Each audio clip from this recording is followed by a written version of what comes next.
The regular season has come to a close. For some teams, it couldn't come soon enough, like your local bums, the Jets and the Giants. For some, it's the start of a new day where you can say bye-bye to the shame of creepy Urban Meyer and instead hold your head up high in every Jacksonville bar and pull in some Florida skanks. It's playoff time, everybody. Anything is possible. This is the Forced Fumble. I am DePro. I'm joined, as always, by JD and Chewbacca. Today, we take a look back and talk about the surprises of the past season, also what hasn't surprised us. And we're going to predict who will shit the bed in the playoffs. Excited to have you with us today. For the last show commemorating the regular season, I want to thank Chewbacca for blowing his fucking nose through my introduction. I tried to hit mute. I did. It's not. That was quite an excavation. It was. If I could show, my kids don't quite know how to blow their nose properly. I should show him a video of that. That was a, absolute masterclass. I don't understand how your kids don't know how to blow their nose properly. I don't know. I don't know. I have not taught them well, apparently. Do they know how to wipe their ass? That I think they got down. They wipe it too well because they're always clogging my toilet. So guys, I'm excited about the playoffs being upon us. But JD, on a recent episode, we talked about whether or not we would, as a fan of the Jets or the Bears, would we want to see our team go through their rival to reach the promised land? And I believe you said, yes, I would love to see the Bears beat the Packers, but at home at Soldier Field. And that's exactly what you could potentially get this Saturday night. How you feeling about it? I feel great, DePro. So I greatly appreciate the fact that you said, hey, let's me, you, and Chewbacca get together on Saturday and watch this game. And I'm like, I just don't know, because I got to be honest with you, I don't know how to feel about all this. I really don't. That's loser talk right there, JD. Exactly. I'm not used to this. So there's a part of me that wants to stay home and be a maniac. There's a part of me that wants to go to your house. There's a part of me that, on the third option here, go out, and watch the game amongst the savages. So I just don't know what to do with myself at this point, DePro. All options are on the table. I got to tell you right off the bat, I think the third option is probably your worst option. Just out amongst the savages. You don't know what kind of situation, what kind of people are going to be around you. You want to control the controllables. And when you're out there, you don't know what you're going to get. Respect the opinion. I mean, if we go to DePro's and it's an Amazon Prime game, not that I've got internet lately to boast about when I'm watching streaming football games, but streaming your Dutch porn. Yeah, exactly. We're at the mercy of whether or not DePro even has Prime, whether he's past due and late on his payment to the Prime account, and if he'll even have sketchy internet to watch the game. I'd love to go watch the game at like a Buffalo Wild Wings with you, gents. That'd be great, or something like that. Yeah, exactly. Wild Wings. All options are on the table in my mind. It's tough. So, guys, in other news, we are recording this on what is often referred to as Black Monday, where a lot of NFL coaches get fired. So not that is funny at all. However, there is a piece of it that made me laugh. So Pete Carroll, coach of the Raiders, got canned. And my father, for some reason... He did? Yes, he did. Yeah. Oh, I didn't hear that. Welcome to 12 hours ago, Chewbacca. Yes. I heard the press conference this morning and they were saying, would you like to come back? He's like, of course I'd like to come back. I didn't know he got fired. He did. Yes. We could catch you up on the 8 other coaches that got fired too. If you probably haven't heard about those either. As per the last time I heard, it was 3. It was just 3. It was the Titans coach. I think it's 5 or 6 at this point. Is it already up to 5 or 6? I've been away from the radio all day. Also, too, here's another news drop for you, Chewbacca. JFK has been shot. He's such an asshole. But my father... But an informed asshole, I guess. My father cannot stand Pete Carroll's face. There's something about his face and like the way he chews gum on the sidelines. So my father, he actually got the news before you, Chewbacca. That means that you're way behind. So he wrote to me about an hour before we recorded this, which was still 11 hours after it was announced. And he said, the Raiders got rid of old Horseface. Good riddance. That was my dad's commentary. Horseface Carroll's got to be one of the most likable guys in the history of the NFL. I know. Shame on Mr. DePro. Shame on Mr. DePro. Carroll. My dad can be very Grinch-like at times, yes. But speaking of Grinch-like, so Myles Garrett finally crushed the sack record with 23 sacks in a season that was previously held by the sham Michael Strahan, with winning the record by a laying down submissive Brett Favre. That is so overstated. That is so. I got to stop you right there, because you think so? and Mark Gastineau and your whole fucking fan base can kiss my ass. What was Brett Favre going to do? Brett Favre was going to do what a lot of quarterbacks do in that time, and they just go down. It's not like, I mean, Mark Gastineau, the footage of Mark Gastineau going at Brett Favre, like, you screwed me, Brett. Are you kidding me? What was Brett Favre going to do? You got a big, strong guy coming at you. You go down. I'm yeah, as you often do on big strong guys. But I have to admit to being insanely biased here as a Bears fan, but I felt Favre premeditated that. They set that up in my mind.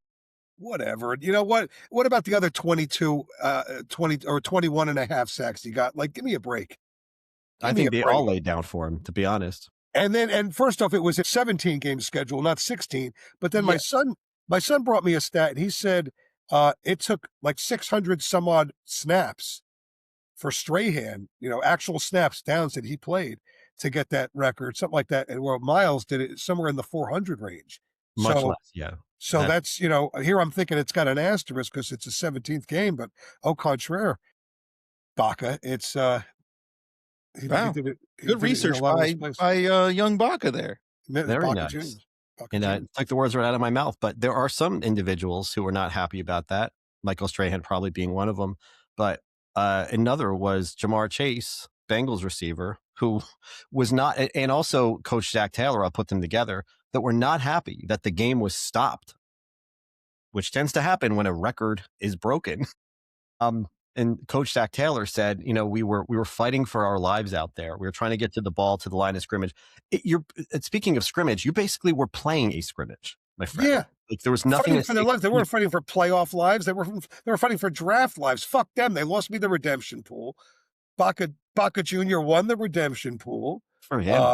I thought I was safe with Cincinnati at home against Cleveland. They couldn't even do that. Fuck those two. It's just sour grapes. And then Jamar Chase saying, I would hope that I'd get the same treatment if I caught 10 passes in a game. Not a record. But if it was a record, you would get the same treatment. Yes. You would, because if you've ever, as a grown-ass man, Jamar and Zach, if you've ever watched a sporting event in your life and seen a record be broken, they stop the game. Baseball, basketball, it doesn't matter, okay? Yep. This is what happens. This is the courtesy and respect you show the record breaker. Like, why is this a big deal? It's just sour grapes. Because you know what? Your team sucked this year. You underachieved. You didn't make the playoffs. And that's is what it is. But speaking of records, it looks like Josh Allen is also going for a record. Most consecutive starts by a quarterback. And look, I have all the respect in the world for Eli starting all those games before he got benched for Geno Smith in that silly game. Joe Thomas, the amount of starts he had for the Browns, unfreaking believable. So amazing. Incredibly impressive. Yeah, nuts. But Josh Allen came to the Jets game and he went in for one play this weekend, and then he came out just so that he could keep his start streak, which I think is complete horseshit. Either any one of us could have sent our aunts out there and done the same thing, like that for me does not count as an active streak because you did absolutely nothing. You should at least have to play a series for it to count. I thought that was bullshit. What about you guys? Yeah, it's tough to argue with that. Bob Costas could probably tell us better, but look, it is what it is. It's still consecutive, and they play a tough sport. I mean, just talk to JJ McCarthy about consecutive starts, or Jackson Dart about consecutive starts. Give Josh Allen his due. He does everything the right way. You're such a Jet loser. How am I? I'm just listen. Take my Jets fandom out of it. It's a lame thing to do. It's fugazi. I'm with you. I have nothing more to add than you did already, Joe. But DePro, but it's fugazi. Dude, Josh Allen does everything right except for this, Chewbacca. He's not perfect. Whatever. They didn't need him. And they still beat you by 35 points because your coach sucks and has no business being in the building next year. But they're too cheap to let him go. I swear to God, I feel bad for you, the Jet fans. Fuck the Johnsons. You know what? That guy has no business. No team in the history of the NFL has ever not had an interception until this year. I feel like Ledger's Joker when I see Chewbacca go. He's like, here we go. You know what? Heath Ledger took the easy way out of watching this fucking season of the Jets. That's fair. 100%. So, guys, let's talk about surprises. What surprised us this year? And what did we look at and say, yeah, that's not really a surprise at all. I kind of expected that shit to happen. So I will start us off, actually.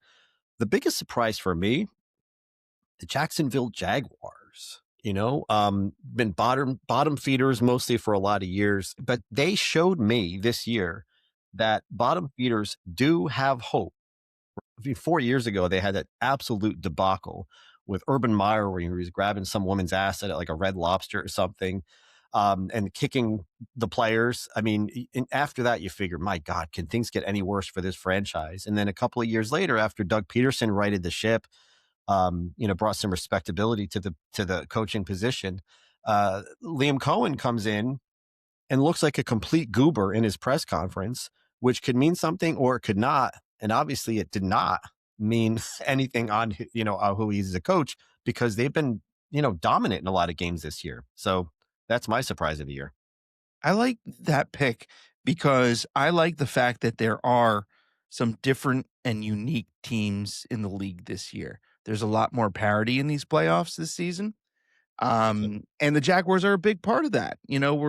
We're past the Mark Brunell and Blake Bortles eras of just popping in and out of the playoffs. Let's see if they can make some noise and get some steam going for this franchise. Love the pick, DePro. Cool. Chewbacca, how about you? What surprised you this year? I got to go with JD's Bears. I mean, 1-7 on the road last year, 5-4 on the road this year, 5-12 last year, 11-6 this year. They got the overall number 2 seed. They're hosting their longtime rival. They've earned the right. I think what Ben Johnson did and turned that team around. The last coach they had, whatever that idiot's Everflus or whatever the hell, right? Yeah, Matt Eberflus. I mean, his ineptitude had no bounds, and this guy turned that thing around. It didn't take 2 years. It didn't take 1 year. He turns it around. And I'll be honest, I was hating on Caleb. I didn't think Caleb was going to be much. I thought he was a head case. And I just got to take my hat off to both of those guys. I really didn't see that coming. If you think about this team, they won 5 games last year, the Bears, to your point about Eberflus and that circus last year. Now they're the number 2 seed in the NFC, and obviously with a 5-win team in 1 year, despite them being a number 2 seed, there are some flaws that need to be patched. Their pass rush is terrible, but the offensive line is completely great. So you can't have everything and revamped. So you can't have everything in 1 year, but I love the direction they're going. And Ben Johnson was an absolute amazing hire. My pick for coach of the year, if not him, then Cohen. So. Yeah, I give it to Ben Johnson. So JD, who's your pick for surprise of the year? My biggest surprise of the year, it's a guy that DePro you are familiar with, and that is Mr. Sam Darnold. So let's be real here. We all expected Sam Darnold to be holding a clipboard at this point, but nope. Here he comes, slinging touchdowns like the golden boy, your QB that your sister was banging in high school. He's back, my friends. Now he's leading the number 1 seeded Seahawks to a first-round bye. If you think back in your movie history here, Haley Joel Osment, he was seeing dead people in The Sixth Sense. But guess what? He grew up, and so did Sam Darnold. No more seeing ghosts, motherfuckers. Sam Darnold is no longer seeing ghosts, man. He was seeing ghosts out there for when he wore green, right? So, it turns out all he needed was an exorcism, a functioning offensive line, and someone not named Adam Gase, and he's pretty okay, If you think about Darnold, too, 14 wins back-to-back years. Yep, I was just going to say that. Where he was the number 1 QB. 14 wins last year, 14 wins this year. So it's the ultimate NFL glow-up, Sam Darnold, from career backup to the Sam Darnold renaissance. Nobody asked for it. Nobody believed it. And yet here we are. So my surprise of the year.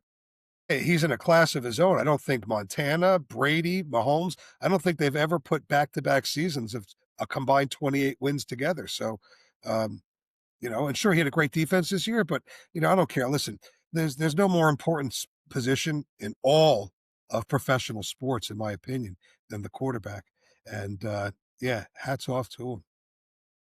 One note on Darnold here is that Dan Orlovsky, you like him, you don't like him, whatever, Don't like him. stated, I don't really like him either, stated today that the Jets should be embarrassed for letting Darnold go. And to some extent, he's right. But then also, you have to say, then the 49ers, Panthers, Vikings. Yeah. and Vikings should also be embarrassed for letting him go. And good for, I mean, I still have my Jets Darnold jersey. I will wear that for the game. It's got a, other than that, it's a rag. But yeah, I love when good people, good guys, come out on top. So I'd be happy to see them do some damage in the playoffs, barring your Bears doing something, JD. We'll see about that. So my non-surprise, something that did not surprise me at all, and no, I'm not going to talk about the Jets. We've done that already. That's all right. I'll talk about him.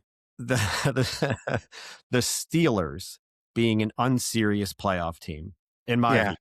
Yeah. They're the perpetual bridesmaid, not even the perpetual bridesmaid, the perpetual fucking flower girl. The team that is, and I'll go on record, they're not going anywhere. They're not going to do anything. They had a nice little win this weekend against the Ravens, mostly because of that missed kick by Tyler Loop. Poor guy. That's not going to ultimately mean anything. I think they're still going to be done wild card weekend, and Rodgers can go home. We can have the friggin' 3-4 months of him speculating on what he's going to do with his future. I understand why the Steelers fans are tired of the Mike Tomlin experience. On one hand, I'd love to have like 21 wins, like non-losing seasons in a row. But also, where have you gone? You've just, jerking the curtain, like to use wrestling terms, and you're going to be there, but you're not really going to be a threat to anybody. And that's who they are again this year. Well, listen, to that real quick, to the Steelers fan base, I'll say be careful what you wish for, because say what you want about Marvin Lewis, but he had the Bengals in the playoffs every single year. So guys like Tomlin, Harbaugh, John Harbaugh, those guys will get hired tomorrow. Yeah. These guys will get jobs tomorrow. And I remember saying early, well, I don't know, weren't doing the show last year, but when I was talking to somebody last year about Saleh, I basically felt that, like, hey, if you go ahead and fire your coach and he doesn't get a job almost immediately, like if nobody else will have him head coach their team, guess what? He shouldn't be head coaching your team either. Tomlin and Harbaugh, definitely not those guys. So if Pittsburgh wants to cut ties with Mike Tomlin, hey, lots of luck finding somebody better than him. Yeah, and I think in the upcoming playoffs, they got Houston, right? Pittsburgh at home hosting Houston. Houston defense is no joke, especially against the pass, right? And that Pittsburgh offense is insanely inconsistent, and that's being kind. It's really a funky functioning offense, and then you get hothead DK Metcalf back this week, right? So I'm interested to see how that all plays out, but it's going to play out how I think it will, and that's Houston moving on. It's going to be a boring game, I think. Yeah, what didn't surprise me this year, I said it, I'm pretty sure we could probably go back in the archives of the forced fumble. It didn't surprise me that the Jets were going to flounder. It didn't surprise me that the Jets were going to suck, just like I wasn't surprised when they didn't do, people thought with this defense and Aaron Rodgers, they're a playoff team. They're a Super Bowl bound team. Shut the fuck up. You're the Jets. You're a loser organization. It's a losing culture from the top to the bottom. And I didn't think, I wasn't impressed with Aaron Glenn at all. I mean, at all. And here he gets the job. And, I know we had to edit something I said earlier about Aaron Glenn, but I'll leave that alone for now, just tease at it. Yeah, I wasn't surprised in the least bit.